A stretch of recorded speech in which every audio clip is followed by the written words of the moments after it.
So this evening we are talking about reimagining America and talking about the future that we want to create together. So what I'm going to do is share a little bit with you about New Dream, and then I'm going to introduce Gus and Julie. I want to start off by sharing something with you from my son, Benton. So last year, in his first grade classroom, my son Benton was asked to write down what he wanted to do with his life before he turned 100. So as you can see his list, go to Mexico, get a job, get an iPad, have a house, get a phone, have a really cool car, have a pet snake, and go skydiving. And who knew? Who knew he wanted to go skydiving? And so while I love the pet snake, you know, as long as it's not endangered, Mexico and skydiving, I did think the rest of the list was a pretty good illustration of what we as Americans are all sort of taught, what we're sold, kind of a bill of goods, about what we need to do with our lives. We're told this at a pretty early age, as you can see that Benton is getting this message. We get a job, we buy a house, we buy a really cool car, and just for the record, we do not have a really cool car. So all is well. But really, somewhere along the way, the American dream got corrupted, and it became a land of endless kind of striving for more. And really, somehow our life, liberty, and the pursuit of happiness became debt, work, and the pursuit of more and more stuff. And even looking at what Benton has put here, you know, an iPad, a phone, okay. But we all know it's not just an iPad and a phone. It's the latest and greatest iPad and iPhone. And it's the latest and greatest of whatever advertisers are spending billions of dollars to sell to us every day. And it's not just stuff that we're talking about, like Matt mentioned. It's more disposable, it's more cheap, it's more toxic, and it's the throwaway culture and stuff that we're talking about.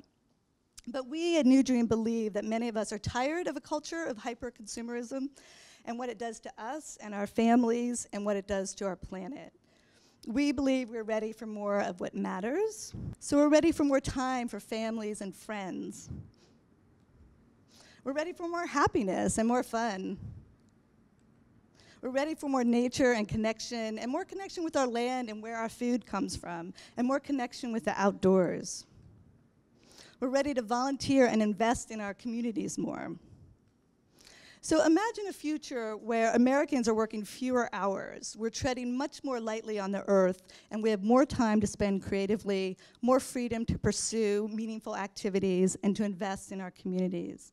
So at New American Dream, we want to help articulate a new American story, so showcasing alternatives and solutions towards a more socially and ecologically balanced society. And so over the long term, our goal is to build a movement of people who are helping to shift and reduce consumption patterns, to improve our quality of life, to protect the environment, and promote social justice. So to realize this goal, we have 3 interconnected program areas that I'm just going to touch on briefly. So redefining the dream is our visioning and communication piece. So New Dream produces media that inspires audiences to engage in the topics around new economy, the environment, arts and culture, community, rather than a focus on the accumulation of more and more stuff and wealth. So we feel it's time for a new national conversation about what does success mean? How do we define the American dream? What is the good life in this country?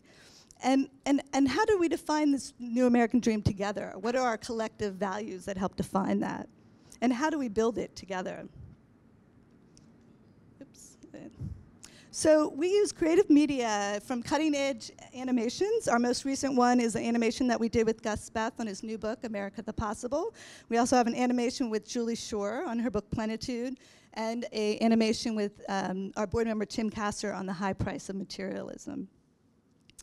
And we also have a popular newsletter and website and other projects under this program. So our next program area is Beyond Consumerism, which is really a resource for individuals, for families, for households who want to make changes in their lives. And we help them to counter commercialism, reduce their ecological footprint, and pursue a healthier work-life balance.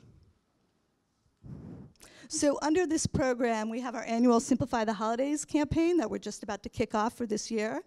And we also recently relaunched So Kind, our alternative gift registry. That's really about encouraging celebrations and gift giving that promotes gifts that really truly matter to people, that promotes gifts of time and experience, artisan, homemade, and handmade, local and environmentally friendly gifts. And our final program is our Collaborative Communities program. And this is really about moving people beyond their individual actions that they can take into more collective action to address shared economic, social, and ecological concerns. This program is really about moving beyond defining ourselves as consumers and defining ourselves more as community members. So our collaborative community programs has a number of different elements to it. We just launched our Get Together initiative, which is really about helping neighbors find other neighbors to want to take action together. So we launched this part of the program in July, and we've had a tremendous response. And we have teams forming in over 50 cities around the country, which we're really excited about. We also have a solutions-oriented webinar and a community action kit, all which give step-by-step directions and guidance on how to create these local projects in your own community, like lending libraries for toys or tools, solar cooperatives, community swaps, a whole range of different projects. And finally, we're also supporting communities to kick off these innovative and local solutions with small grants. So I'll stop there. I know we want to get to Gus and Julie, but I do invite you to visit our site and to join our community and the conversation.